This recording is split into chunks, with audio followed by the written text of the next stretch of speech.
Hi guys, James at Rampant Lion Reviews again for you today with another beer review. For this one we are going to continue on with my kind of Swedish mini December series that I'm doing for you. We've actually got another Christmas beer for you today. So we're going to return to my local brewery here in Lund and we're going to have a look at the Lunds Julöl 2015, which is from Lunda Bryggeriet.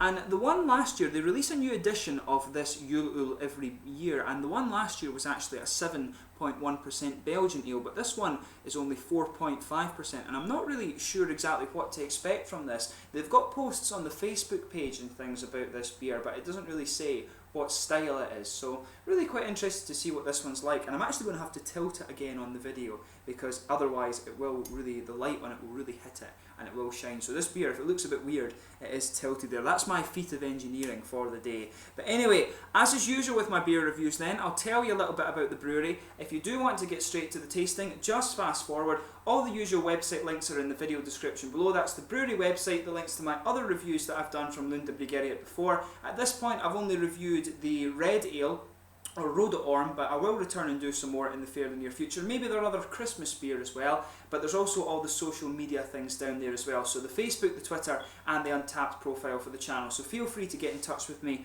through any of those. Always interesting to hear from you guys that are watching the videos. And to my Swedish viewers, I do apologise again if any of the pronunciations aren't quite right. I'm still learning Swedish, but please do recommend some other Swedish beers that you'd like me to have a look at. But anyway, to tell you about Lunda Bryggeriet. So this brewery was founded in 2009 by Bosse Bergenstål and Erik Hansen. So Bosse had been homebrewing since the 1990s, and later his friend Erik, who is a former teacher, said that they should open up a brewery together. And the brewery opened officially in 2009, and then the first beer was produced for sale in 2011. And apparently many people have given their time and money to the brewery to actually get it up and running, and it now seems to be fairly popular here in Lund actually. So the brewery produces about 50,000 litres of beer per year, and it's actually only run by one or two people, but they've got a good variety of beer and they are looking to expand kind of slowly but surely.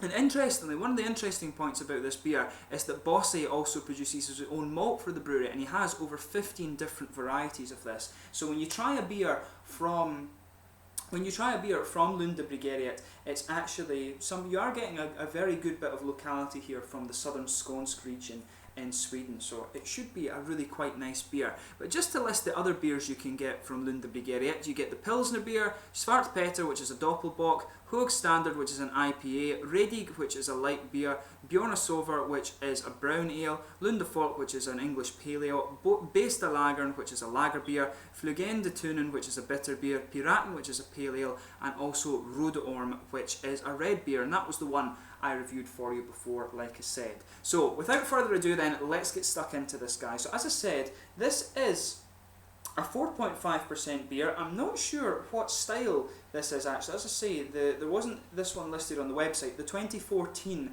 Julöl was actually, it was a Belgian style beer, came in at 7.1%, and they do have another Christmas beer as well that's just been released, so I'll try and get that one and review it for you as well. But on the side it says Tomanders Jul i Lund, but yeah, I don't know what the Tomanders beer exactly means, so maybe one of you can actually tell me about that if you're watching from the local area. But it says brewed in Hellestad, which is an area of Lund.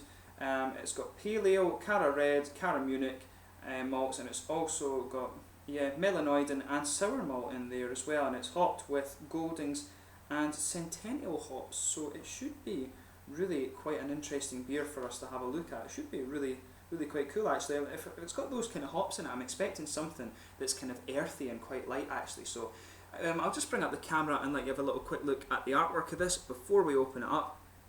So as you can see, I'm just trying to avoid the light shining off it. You can see it's got the nice Christmassy artwork on it there, the nice snowdrops and things like that. Lunds Julöl 2015, just bring that right up to the camera so you can see plain bottle cap on this one, which is always the case with Lunda Bryggeriet. And just so you know actually, the symbol of Lunda Bryggeriet is this little guy here, which is actually Domkyrka, which is the big cathedral in the middle of the city. Lund actually used to be the capital of Denmark, and the university that I attend, Lunds University, was actually founded when Skåne became Swedish, and the idea was that they wanted to Swedify this region of what is now Sweden. So yeah, pretty cool. So without further ado then, let's get this guy open and we'll get on with the tasting here. Yeah, the bottle cap has gone flying away, but it was plain anyway. So yeah. It actually smells a bit like a pale ale, this beer. Definitely not a Belgian beer, just going by the aroma. I'll sugar up the last little bit and get this out into the glass. Really interested to try this one and just see how we get on here. But as you can see, this beer has poured really quite nicely actually. You can see a nice sort of reddy copper colour. I'll just put the light over there so you can see exactly it. It's actually, if you put it in front of the light, it's actually a nice kind of bright orangey amber, but it does have a little bit of a copper tint to it. You can see there's a bit of finger of a frothy white head on it there. It looks really quite nice actually. Some big bubbles sticking towards the bottom of the glass and quite a few little ones just rushing up towards the bottom of the head there. It looks really quite nice, I have to say. But yeah, let's give it a smell and see how we get on here. I should say it is transparent as well. If I put my fingers behind it, you can see there is a degree of transparency there. But yeah, it's quite interesting. It really does smell a bit like an IPA, this beer. Or a pale ale maybe. So, in the nose in this one, you're actually getting a nice big bready aroma, which is exactly what you'd expect from these malts that are in here. But there is more of a kind of cereally characteristic coming out of this one. Maybe a little bit of rye bread, you know, maybe some kind of, maybe not so much wheat, but maybe a little bit, not quite cinnamon, just a little bit of a kind of cereally spice, you know, a sort of brown bread character that's coming out of this beer. There is a good bit of caramel coming out of here as well. You can smell rye. I do want to say there's a rye smell in here. When you sugar it up especially, you can smell the caramel in this beer mixing in with the rye. It's a little bit toasted as well, I would say. A nice toasted caramel sweetness coming out of this beer, and some nice rye characteristic as well. Really nice smelling beer, this one. You can pick up a little bit of hoppy character too. So there's a bit of, I would say, there's a bit of earthiness there, and that goes quite well with the rye in this beer. But really is quite interesting. Some rye character in there, a little bit of grassy hop, I would say, coming out, that kind of grassy smoothness, and also maybe just a little bit of floral character as well. There's a bit of floral, or maybe a kind of slightly citrusy note coming out of here too, a sort of florally aromatic and a kind of citrusy note. I do want to say orange maybe, it does have a little bit of an orange aroma coming out of it. But yeah, good earthy hop and grassy and slightly floral character, a little bit of orange as well. So yeah, without further ado then, let's get stuck into the tasting of this guy. As I always say, give your beers a smell before you try them, but we'll get stuck into this beer now. So this is the Lunds Julöl 2015 from Lunda Bryggeriet here in Lund in Skåne in southern Sweden. Skål!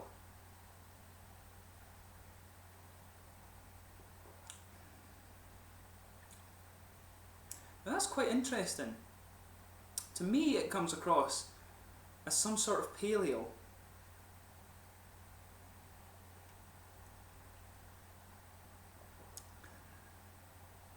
Yeah, comes across as quite a dark kind of rye and quite spiced pale ale. There's a lot of, I think there's a lot of cereally and a lot of rye flavour coming across in the palate on this one. The middle of your tongue is just blanketed with this bready character, but there's a lot of a kind of cereally bitterness in the middle of the palate there. I'm not really getting much in the way of a caramel sweetness, which is what I was expecting from this beer.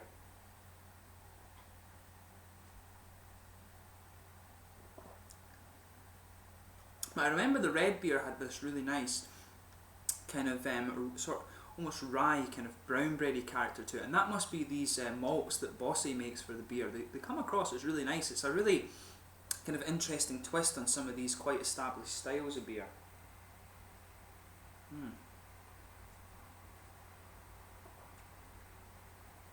But yeah, I do want to say that this, in style for me, well, everyone can debate style, I really want to say that this comes across to me as being a sort of rye pale ale. It reminds me a lot of that, or kind of malt forward rye, kind of cereally pale ale. It's nice actually. I do enjoy this style of beer. It kind of fits in with the sort of winter warmer style beers actually. It's only, as I say, it's only 4.5%. But that's one of the things that this is a thing that you notice sometimes with these beers. It's always really cool when they can make the malt base, make it seem a little bit more boozy, but in reality it's actually quite a light beer.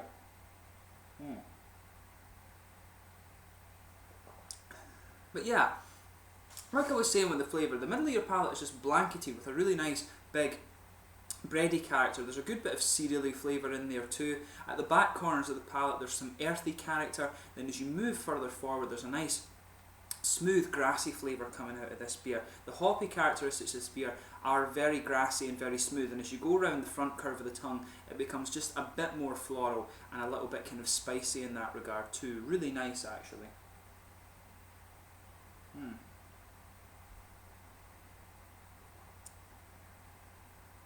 Yeah, that's a really quite nice beer, I have to admit.